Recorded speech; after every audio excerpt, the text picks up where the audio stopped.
Même si l'orage grondait, même si la pluie tombait, et mon chat défilé, l'ordre bâtibouillé, j'ai fidèle qu'à jamais.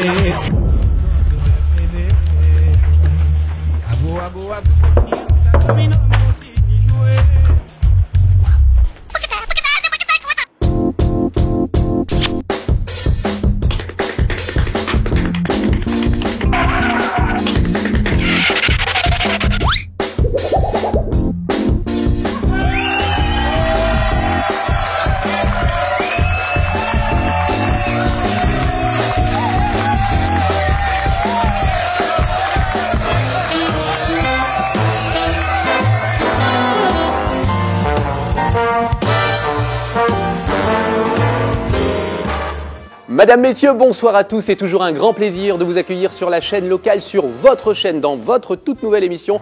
Vous le savez maintenant, vous nous suivez depuis quelques semaines déjà, le ATG Tonight Show, le rendez-vous du divertissement. Et vous êtes là avec nous à 18h30 en prime sur la chaîne locale. Elle arrive, vous voyez, ça me trouble déjà. Je danse dès qu'elle arrive, je danse pour l'accueillir. C'est notre belle Vanessa Gittens. Merci d'accueillir ma co-animatrice. Vanessa, ça va? Très bien, et vous? Vanessa, j'ai une question à vous poser. Pourquoi ces chaussures vertes? Parce que j'ai un sac vert qui va très bien avec, donc D'accord, voilà, je l'ai pas. d'accord, donc du mauvais goût. Très bien. Oui, mais vous avez une chemise à fleurs quand même, c'est pas mieux. Oui, mais je ne choisis pas toujours moi mes vêtements. Vous, par contre, c'est vous qui êtes à l'origine de cela. Ça va très bien ensemble. Oui, bah, si vous le dites. Bon, ma chère Vanessa, on va accueillir notre premier invité. Il s'agit d'un homme qui fait beaucoup, j'allais dire qui a fait beaucoup, mais qui continue à faire beaucoup pour la Guyane. Vanessa, à mon avis, vu votre silhouette plutôt svelte, vous en avez mangé. Du yaourt? Bah oui, forcément. Enfin, vous mangez toutes sortes de choses d'ailleurs, mais oui, du yaourt, bien sûr. Eh bien, on l'a présenté, vous le connaissez sans doute, c'est Monsieur Bernard Boulanger, patron de la Solam. On y revient. Allez me le chercher, s'il vous plaît, Vanessa.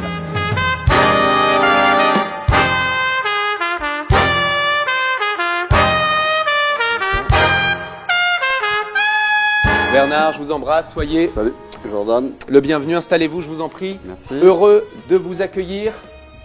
Alors, je vais déjà vous donner à boire, hein, on va se détendre, on est comme à la maison. J'ai pas d'iop. Ah, Ouais, bon, voilà. ça Bon, commence bien. Bah oui, je sais que vous ne buvez que cela, mais bon, pourtant ils sont à des prix très abordables. Mais on a encore une petite télé locale, vous savez, le yop, on reste à l'eau. Voilà. Bon. Bon, alors je vais vous. Voilà. Merci messieurs. Ah oui. Attends. Voilà. Depuis qu'on n'a plus de budget pour les hôtesses, on attend d'ailleurs, on organise le petit concours. Appelez-y, téléphonez-nous 39 03 54 si je ne me trompe. Appelez-nous, appelez-nous, appelez-nous. On a besoin de vous. Voilà. Les Jeffrey, les Jeffrettes. Bon, je vous sers un petit peu d'eau. Très bien. Hop, hop, hop. Et c'est bien ça. Ah, voilà. Cher Bernard, Merci. vous voyez comment on traite bien les Ah, gens en bah, télévision écoute, locale. C'est super. Bon, mon cher Bernard Boulanger, merci donc d'avoir accepté notre invitation. Bernard, vous êtes né, alors on aurait pu penser que Bernard Boulanger, qui a fait et qui continue, je le disais tout à l'heure en préambule, à faire tellement pour la Guyane, serait né dans ce pays. Parce que vous aviez le choix de rester là où vous êtes né, à Fort-de-France, en Oui, Martinique. Tout à fait. Vous êtes né le 21 septembre 1952. Vous êtes marié, on voit aussi souvent votre femme, on va en reparler parce qu'on va rentrer un petit peu dans votre vie. Vous allez nous arrêter quand on est un peu trop intime. Parlez-nous de cette enfance à Fort-de-France. Bah, écoutez, une enfance plutôt agréable à Fort-de-France où j'ai fait mes études. La première partie de mes études, puisque après je suis parti en métropole faire la deuxième partie. Et en fait, quand je suis rentré en Martinique, j'ai eu tout de suite après une proposition pour venir en Guyane. Je suis venu dans une première fois et puis j'étais amoureux de la Guyane et je suis revenu m'installer ici définitivement. Ces études portaient sur quoi? Alors c'était, en fait, moi j'étais prédestiné, en fait je voulais faire pilote d'avion. Alors, c'est assez bizarre. Et en fait, quand je suis parti en métropole, j'étais pris à l'ENAC. Donc vous avez votre brevet? J'ai mon brevet et j'étais inscrit à l'ENAC, mais j'avais pas fait mon service militaire, donc ils m'ont demandé de le faire. Donc là, je l'ai fait à Fort-Casal, mais le temps de recevoir les papiers, ça a pris à peu près 6 mois. C'était quoi le projet? Pilote sur des En avions, fait, sur pilote des lignes commerciales? Sur des lignes commerciales. Et en fait, j'ai fait mon service militaire donc, dans l'armée de l'air. Et puis pendant mon service militaire, il y a eu la grande catastrophe entre guillemets sur le pétrole, hein, la crise de 73. Et là, ils ont annulé tous ceux qui étaient déjà inscrits. On nous a demandé de repasser le concours et j'ai jamais pu le revoir. En fait, on se retrouvait à 4000 pour 18 places. Et donc il fallait être vraiment dans les premiers et ça fait qu'à un moment donné, comme je n'ai pas réussi, j'ai changé de voie et puis j'ai fait des études commerciales. Alors, vous aviez la bougeotte ou pas? Parce que depuis 77, s'il vous plaît, directeur adjoint à Tanon à Fort-de-France, directeur commercial Pierre de Rénal à Fort-de-France encore. Vous arrivez en Guyane, on vous l'a dit, hein, un peu avant 80, en 79, directeur de la CCPR, créateur administrateur unique de Guyane Explo. Enfin, de l'imprimerie aussi, je crois, c'était entre 91 et 98. Combien de sociétés vous avez créées au total? Au total, je ne vais pas compter, mais bien une bonne quinzaine de sociétés. Ouais. Donc le monde de l'entrepreneuriat en Guyane n'a aucun secret pour vous? En Guyane, j'ai dû en faire bien une bonne douzaine. Et il y en a qui continuent, il y en a qui ne continuent pas.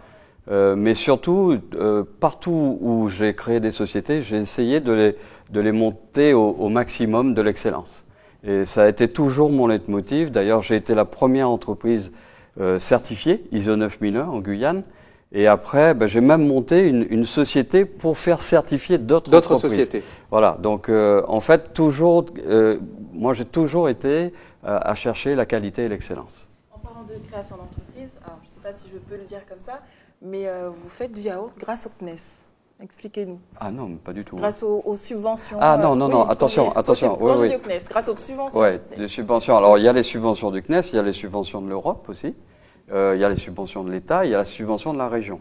Et je veux dire, si je fais du yaourt aujourd'hui, je peux dire que c'est grâce à la région. Oui, c'est pas des aéronautes qui viennent et qui vous aident à Non, faire... non, quand je dis la région, c'est le conseil régional. C'est ça. Parce que ça a été le président du conseil régional à l'époque qui m'a fait confiance, parce que je n'avais pas, en fait, l'argent pour garantir les prêts que je faisais. Puisque quand j'ai repris la société, je me suis endetté pour près de 6 millions d'euros à l'époque.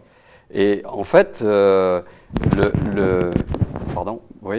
En fait, là, il fallait que j'aie quelqu'un qui puisse m'aider à cautionner ces prêts que je faisais. Et c'est le conseil régional qui m'a fait confiance. Et aujourd'hui, il n'a pas à le regretter, puisque la société est là. J'en ai créé d'autres après.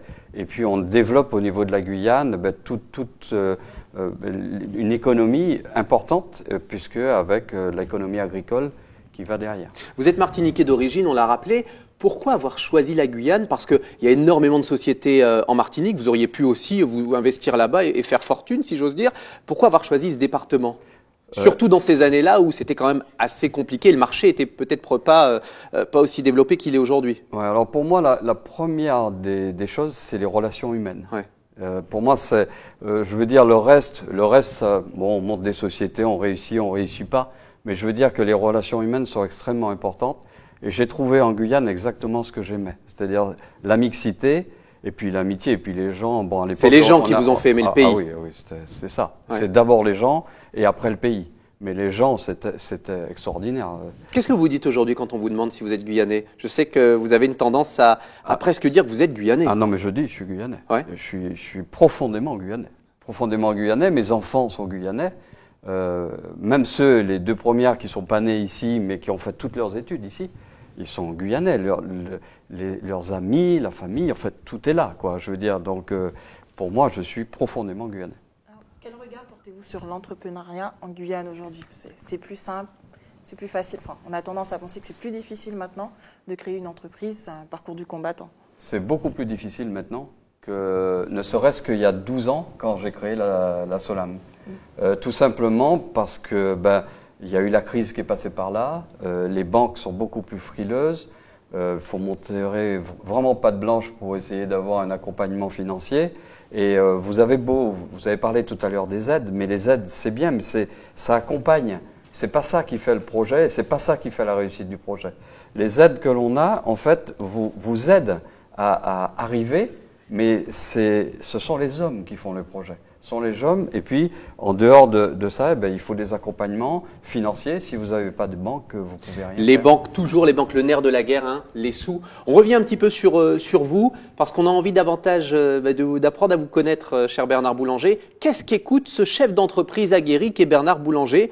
On a mené l'enquête, on vous a observé, on s'est dit, bon, Fort-de-France, la Martinique, c'est le genre d'homme qui écoute ceci, la musique de l'invité.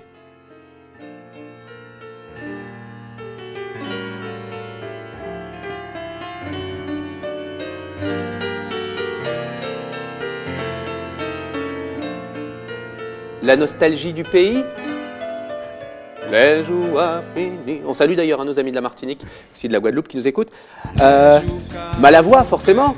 Ah oui, Malavoie, oui. Oui. Oui, j'aime bien, mais j'avoue que j'aime beaucoup... Stop. Oui, oui. Ouais. Non, parce que si vous révélez tout, quand même, d'accord. ça voudra dire qu'on n'a rien fait, nous, en termes d'investigation. Bon, ça, ce sont les a priori. On s'est dit, il écoute que du Malavoie dans la voiture. Il nous dit qu'il est très attaché à la Guyane, mais bon, un petit peu dans sa voiture. Oui, la Martinique. Non, vous écoutez aussi ceci. Mostrava esse caminho longe, esse caminho passando bem. Quem mostrava esse caminho longe, quem mostrava esse caminho longe, esse caminho passando bem. La chanteuse aux ampoules, enfin aux pieds nus. Voilà. Hein. Césaria Evora, bien sûr, chanteuse capverdienne. Ouais. Saudade.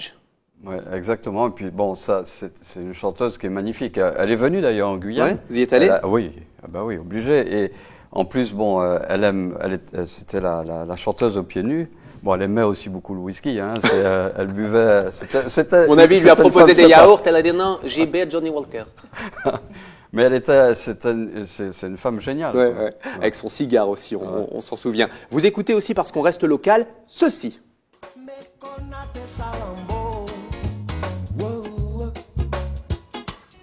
C'est un sujet dans la vie et puis tiens. C'est pas la plus connue, en même temps. Non. c'est- Vous avez reconnu Ah oui, ouais, quand même. Hein Chris et Chris Combette. Chris Combat, bon, et puis avec Mon Contento, c'est vraiment sa chanson vraiment qui est sympa, quoi. Enfin, moi, c'est une des chansons que j'adore. Est-ce que vous avez le temps d'écouter de la musique? Moi, j'écoute beaucoup la radio, Ouais. en fait. Je regarde pas beaucoup la télé, mais j'écoute beaucoup la radio parce que je circule beaucoup entre Les radios locales ou les radios nationales? Les radios locales. D'accord. Ouais, les Bon, dites radios- pas celle que vous écoutez, parce que si c'est pas la nôtre, on va se vexer et vous allez devoir partir. Mais je l'écoute aussi. donc, D'accord. Bon, ça fait plaisir. On va vous poser dans quelques minutes la petite question de Vanessa. Juste avant, on a une espèce de Wonder Woman dans l'émission. Elle porte l'étendard et le drapeau des associations. Vous allez très certainement réagir parce que vous êtes investi aussi dans la vie économique du pays et elle en parle aussi souvent. Voici Chloé pour le coup de gueule de Chloé.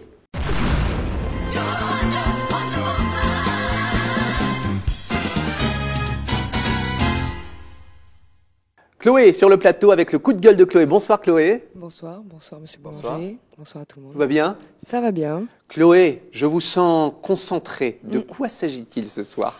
Ce soir, j'ai vraiment un sujet qui me travaille en fait depuis quelque temps, et c'est la confusion entre le mot travail et le mot emploi. C'est la même chose? Pas du tout. Je prends un exemple, par exemple les mères au foyer, les musiciens, les sportifs, très souvent n'ont pas un travail, mais n'ont pas un emploi, Ouais. mais exercent un travail qui est sous forme d'autres rémunérations, Ouais. la forme du droit d'auteur, etc. Donc le travail, qu'est-ce que c'est? C'est le fait d'agir sur des personnes, sur l'information, comme on le fait, sur la matière. Alors que l'emploi, qu'est-ce que c'est? C'est tout simplement la place qu'on occupe dans la société pour exercer un travail contre une certaine rétribution. Donc ça veut dire que le travail n'est pas forcément payé en fait, hein? Exactement. Et que on peut, par exemple, avoir, comme à l'heure actuelle, énormément de travail à effectuer. On regarde l'espace vert, on regarde les routes, on regarde le manque d'infrastructures criant, et pourtant on est dans un manque structurel d'emploi à l'heure actuelle. Il y a du travail à faire, mais il n'y a Mais pas d'emploi. Donc là, on arrive quand même dans une certaine aberration où on fait croire donc aux chômeurs, donc ces parasites inutiles que c'est de leur Ça y est, faute. c'est le moment où elle... Voilà. Ça m'énerve quand ils disent ça, que c'est de leur faute s'ils n'ont pas un emploi. Alors c'est de la faute à qui?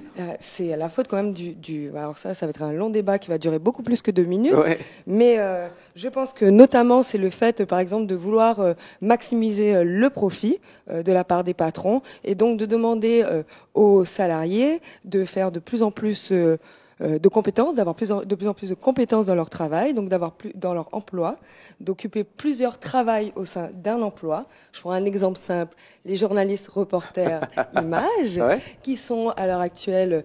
Ils sont journalistes, qui sont reporters et qui font de cadreurs, l'image. monteurs également. Donc c'est un bon moyen de faire des économies et donc de faire disparaître des emplois. Mais est-ce que la vraiment société nécessaires. aujourd'hui, elle réclame pas ça, ma chère Chloé, d'être un peu multicarte, multipolyvalence, multicompétence, mutualiser les moyens, faire des synergies? C'est pas ça l'avenir? Oui, c'est l'avenir, mais il faut également, dans ce cas-là, répondre aux besoins qui existent. Et on le voit qu'à l'heure actuelle, les emplois qui sont pourvus ne répondent pas à tous les besoins, qu'il y a encore énormément de travail à créer, peut-être sous de nouvelles formes. Bon, alors c'est ce que vous recommandez peut-être aux autorités qui nous regardent et aux institutions? Je leur recommande surtout d'arrêter de faire cette confusion et de l'entretenir, je dirais, et de vraiment... En gros, d'arrêter de jouer là-dessus, quoi. Hein. Oui, et de placer les chômeurs non plus comme des assistés, mais comme des personnes qui ont besoin de trouver leur place dans la société et de les accompagner de façon concrète dans la recherche d'un emploi ou dans la création d'un nouveau type de travail. Parce qu'on sait qu'effectivement, le travail, il y en a, l'emploi, il n'y en a pas. Exactement. Merci Chloé. Merci à vous. Eh ben, on va peut-être demander à notre ami Bernard Boulanger, ça vous parle, ça, emploi et travail? Vous faites la distinction, vous? Ah oui, oui, tout à fait. Et puis je pense que, bon, quelque part, Chloé a raison dans son débat. Mais ce qu'il y a, c'est qu'on demande aussi aux entreprises de dégager des bénéfices, sinon on leur coupe les banques. Hein. Donc on a besoin, une entreprise aujourd'hui, il faut qu'elle soit rentable. Et si elle n'est pas rentable, malheureusement, elle ne peut pas continuer. Par contre, moi je suis un peu... Je crois qu'en fait, il y a des démarches qui ont été faites parce que tout le monde se rend compte, en plus dans un département comme le nôtre, où il y a une jeunesse mais énorme, que demain, il faut absolument créer de l'emploi. C'est obligatoire parce que, vous avez dit, il y a du travail, mais pour mettre en place tout ça, il faut de l'argent. Et l'argent, il n'y a pas. Eh oui, on en revient toujours. On en revient toujours à ce système. C'est le système qui veut ça. C'est l'argent qui dirige le monde, ne bougez pas. Merci Chloé, qu'on retrouve en tout cas tous les jours dans cette émission, dès qu'on le peut. On va retrouver nous une autre superbe jeune femme. Vous voyez, on a des femmes magnifiques et en plus, elles sont particulièrement pertinentes. Ce que ne sont pas toujours les hommes. Hein. On est par contre toujours très beau. Attention, ma chère Vanessa, voici la question. C'est ça, bah oui, il faut bien. La question de Vanessa. Alors Vanessa. Oui, alors vous le savez, Monsieur Boulanger, il y a eu un débat sur le taux de sucre dans les yaourts et les boissons aromatisées qui est plus important, enfin d'après les dires, en Guyane, aux Antilles-Guyane qu'en métropole. Alors qu'en est-il, quand on sait que le taux d'obésité chez les jeunes explose en Guyane? Presque morbide. Après Charlie et la chocolaterie, Bernard et la yaourterie presque. Hein.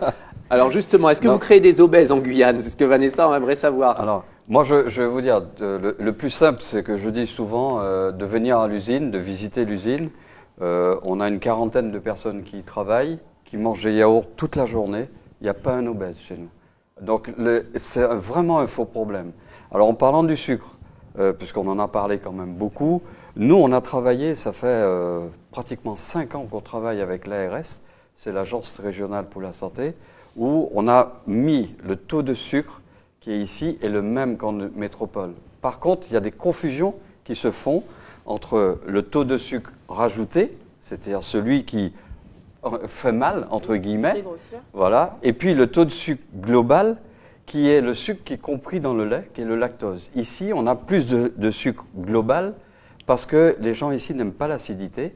Donc, en fait, on arrête l'acidification du yaourt beaucoup plus tôt. C'est pour une question de goût aussi. Hein. Oui, et c'est l'acidification qui vient griller le sucre du lait, qui est le lactose, mais qui est un bon sucre. C'est-à-dire, c'est pas un sucre qui bouche les artères. Non, rien. Et en fait, c'est un sucre, et puis vous pouvez pas l'enlever, comme vous pouvez pas enlever le sel qui fait partie des aliments. Bernard Boulanger, vous dites tout le monde peut venir. Qui est-ce qui peut venir visiter votre... Bon, nous, on est journalistes, donc on a des accréditations, des choses comme ça. Ah non, mais n'importe qui peut venir. Nous, on accueille tout le monde. On a pratiquement une école par semaine qui vient visiter l'usine. Ah oui, pratiquement, pour pas dire 2.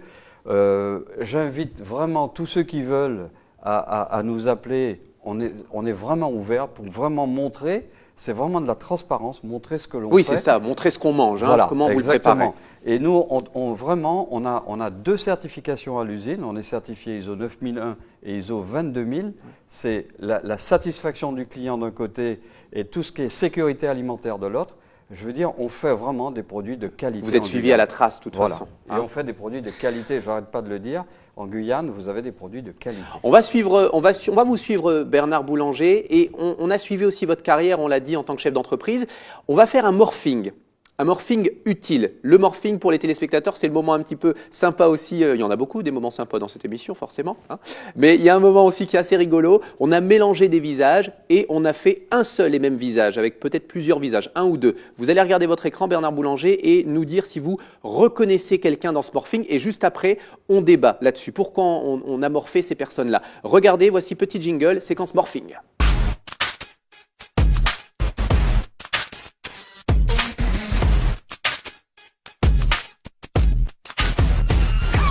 Alors, le morphing utile, est-ce que vous reconnaissez ce personnage? Ces 2 personnages qu'on a mélangés. Est-ce que vous reconnaissez un des 2 visages qu'on aurait pu mélanger? C'est pas toi? Non, c'était pas moi. Alors, Ça vous dit rien? Alors déjà, je pense que vous êtes dans le morphing. Vanessa. Déjà. Voilà, Je cherche. non, mais il a pas dit, il appelle un ami, Vanessa. ouais, non, mais j'ai reconnu que j'étais dans le morphing. Ah, vous avez reconnu que vous oui, étiez? mais Dites-le quand même. C'est l'autre personne que C'est l'autre personne que vous ne reconnaissez pas? Ouais. Alors, on va vous donner la réponse en images. Regardez. Ah, mais c'est d'accord. Avec Mitterrand, ben, franchement. Ouais. François Mitterrand. Vous avez un faux air, hein? Ah ouais, ben, c'est bien, c'est un honneur. Hein, Ouais. parce que... Pourquoi on vous a morphé avec François Mitterrand? Parce qu'avec tout ce que vous avez fait, avec toutes vos casquettes de dirigeant, vous avez aussi œuvré au sein de la Chambre de commerce, vous avez fait pas mal de choses. On s'est dit, pourquoi est-ce que Bernard Boulanger n'a pas été plus investi en politique? Je présume qu'on vous l'a demandé. Alors pourquoi? Ben, souvent, on me l'a demandé, mais je pense que c'est incompatible avec l'entreprise. C'est très difficile, dans un petit pays comme le nôtre, de mélanger la politique et l'entreprise. Et j'ai toujours fait le choix de l'entreprise. Pourquoi? Parce qu'il y a des conflits d'intérêts qui peuvent apparaître? Oui, non, il y a ça fait mauvais genre? Ah non, je pense pas que ça fasse mauvais genre. Moi, j'ai beaucoup apporté aux hommes politiques en termes d'expérience. J'ai beaucoup apporté aux hommes politiques. D'abord parce que j'aime beaucoup la politique et je pense qu'elle est nécessaire. Et on ne peut pas faire de l'économie sans politique, on ne peut pas faire de la politique sans économie. Mais vous êtes un peu discret, c'est-à-dire qu'on ne sait pas bien, on nous a dit, mais on ne sait pas bien où est-ce qu'il est Bernard Boulanger. Il est de la droite, il est de la gauche, il est encarté où? Qu'est-ce qu'il fait?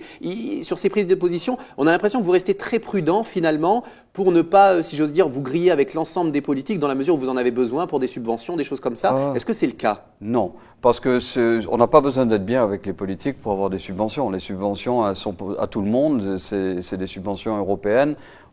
C'est discuté sur des dossiers, ça n'a rien à voir. On sait un peu comment ça marche. Quand il y a une majorité, il faut quand même être un peu sympa avec elle et montrer qu'on joue le jeu aussi. Oh, vous savez, jusque-là, les subventions, tout était traité par la préfecture. Donc, a priori, on peut considérer que vous êtes de droite ou de gauche, que ça passe quand même. Moi, je privilégie l'humain et je privilégie la Guyane. Moi, j'ai toujours tout fait et aidé pour qu'on développe la Guyane. Moi, j'ai toujours considéré que la Guyane a été un pays qu'on a mis de côté et on le voit bien hein, quand on regarde les retards de développement. On a plus de 20 ans de retard de développement par rapport aux Antilles. Il y a eu vraiment pour la Guyane un laissé pour compte et j'ai toujours travaillé pour essayer de faire remonter. Et je veux dire que vous soyez de droite ou de gauche, c'est pas ça qui est important. Ce qui est important, c'est ce que vous allez faire pour le pays. Mais au final, est-ce que vous êtes capable aujourd'hui, peut-être un jour, de passer la main? Parce que c'est aussi, il s'agit de ça, c'est parce que vous maîtrisez entièrement vos entreprises de A à Z, tous les procédés. Est-ce que vous serez capable demain de passer la main pour peut-être vous lancer dans une carrière politique? Alors, aujourd'hui, je suis en train de passer la main. D'accord. Puisque, bon, j'ai embauché quelqu'un de beaucoup plus jeune, justement, parce qu'on ne connaît pas demain. Justement pour c'est bien, passer c'est la une main. exclue ATG Tonight Show, ça. Voilà, exactement. Et pourquoi pas, il y a une collectivité unique qui se présente. Ah, voilà. Donc, voilà. Mais Vous avez été approché ou pas déjà? Non. Je n'ai pas été approché et ce qu'il y a, c'est que moi je veux apporter mon expérience. Mais ça m'est égal d'être élu ou de ne pas être élu. C'est pas ça qui est important. C'est de pouvoir être un animateur et surtout aider au développement du pays. On a un animateur ici, enfin un réanimateur, puisque notre ami Hugo Prof, je ne sais pas si vous le connaissez, je crois que vous avez eu affaire à lui, en tout cas pour la préparation de sa chronique, cher Bernard Boulanger. Il vous aime ou il vous aime pas? C'est un peu le principe. Voici Hugo Prof, je vous aime pas. Attention.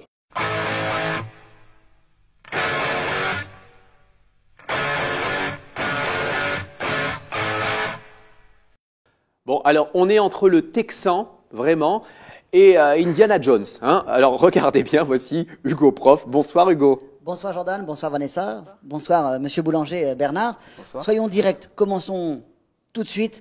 Toute la Guyane s'interroge, et nous aussi, les éleveurs, pourquoi le prix des yaourts augmente autant? Ah, les éleveurs, en fait vous êtes en éleveur là. Voilà, j'étais en éleveur, oui. Éleveur de quoi? Un éleveur texan. Ah oui, c'est ça. Bon, en tout cas, que se passe-t-il avec nos vaches en Guyane? Je vous entends depuis tout à l'heure parler des subventions qui font les yaourts. Mais c'est quand même les vaches qui les font jusqu'à présent, le lait. Mais bon, est-ce qu'elles en ont marre de se faire traire en permanence? Ont-elles augmenté les taxes? Ça va de mal en pis. Oh, joli. Apparemment, l'herbe est verte dans vos finances. La première fois en Guyane que j'ai demandé qui fait les yaourts, ici en Guyane, donc, on m'a dit que c'est le boulanger. Mais où est-ce qu'on va? Qui va faire ma vidange de ma voiture? C'est le coiffeur peut-être? Non, mais vraiment, tout est à l'envers. Bon, à chaque fois que je mange ou je bois du yaourt... Boulanger fait de l'électronique aussi, hein? En plus, ailleurs. Décidément. Mais en tout cas, à chaque fois que je mange ou je bois du yaourt, je me dis, tiens, vu les prix, encore 50 centimes pour le patron de la Solam. Ça va plus. Bon, alors maintenant, je pars à cette décadence de mon portefeuille. Je prends un yaourt en 3 jours. Bon, j'ai des graves carences en calcium, mais en tout cas, ça me dure plus longtemps. Est-ce que c'est vous qui payez d'ailleurs ces yaourts? C'est pas votre femme? Même pas. Non, c'est moi jusqu'à présent. Bon, Délices de Guyane, c'est pareil.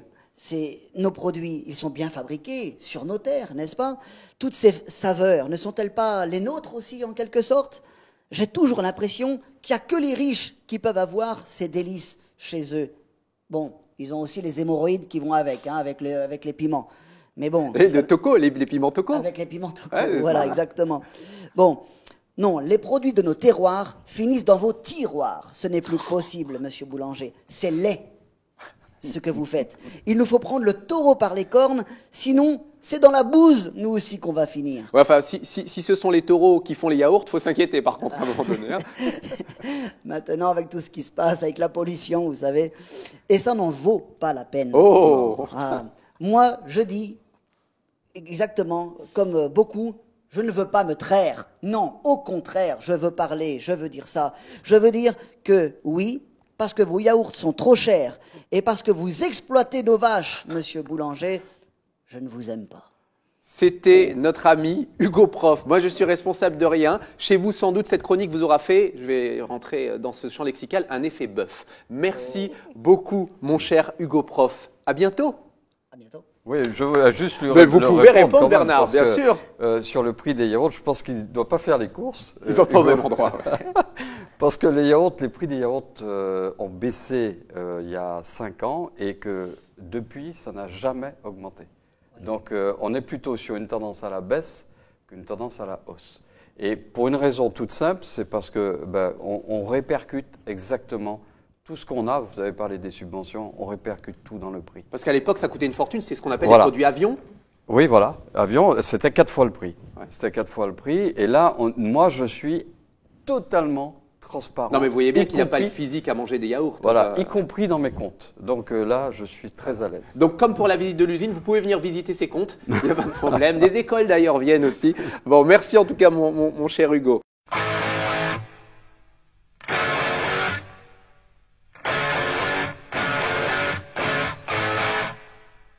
Ainsi s'achève notre émission.